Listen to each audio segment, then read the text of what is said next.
So as you can see here, we have a lot of rock work that's been made, and this is only because this is before the player enters the castle. So as you can see, he's walking along, and these are the four main statues that you will come across in the game. To remember them, you want to look out for them and keep an eye on them. Camera shift, looking up at the castle. You've got the main castle structure there, and a door. You can walk up to it, you can open the door, and you go through and enter the first room of the castle. As you can see, there's a jump pad there. There's also a few traps, and some other things along the way. So the first protocol is to grab the key, because you're going to need that to open the door. You get past the trap, then you jump up, boing, and then you jump up the platforms and get to the top level. You then walk towards the next door, and because you have the key, you'll have to enter the door, and you go into the precursor of room 2.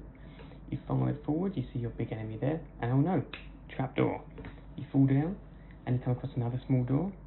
There's also a save point there too, so you can save your progress. You go through here, and this is the first main room of getting through traps. There'll be a selection of enemies and traps in this room, so the idea is to get past without dying and get to the next room. So you can see at the moment, you've got a puzzle room going on a little bit down there. You've got the necessary supports holding up all the structures. You can use your whip to defeat the enemies, and then you want to get through all of the traps without dying.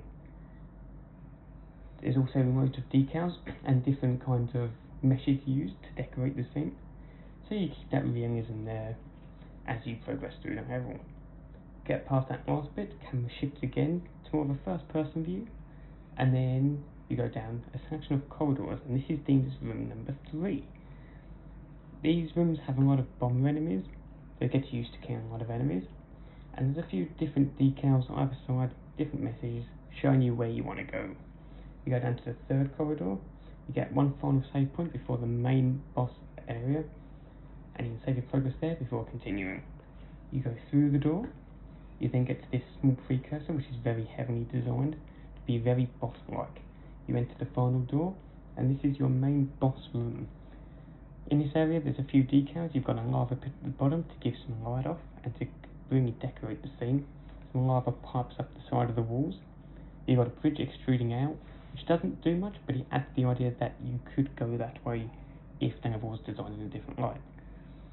You then have the key on the top right platform, and as you can see, it's very hard to get up here. And that is because in order to do so, you need to use a double jump feature with the jump pad itself. This will let you to get up there and get the key. There you go. Once that double jump is done, you do that twice, you get the key and the attributes with it. Now allow you to open that final door to make your escape. You enter there, you go through a large cloud pit until you get all the way to the end where you get a final door. You enter there, camera shifts to show you running out of the castle, which has now been decayed because you have defeated the 4 evil spirits that hold captured in the castle. You get to the final area here, but wait, there's one more final boss you have to defeat. This is the point where you need to defeat that final goblin enemy, and once you do so, that will mark the end of the game. So this is heavily themed around the forest because you've now run out of the castle, so now you're making your escape. Before you can make your escape, you need to defeat that last enemy. Once you do that, which you will see in a minute, all the enemy, there we go. And once that's finished, level will reset, and it will take you back to the menu because now you've completed the level.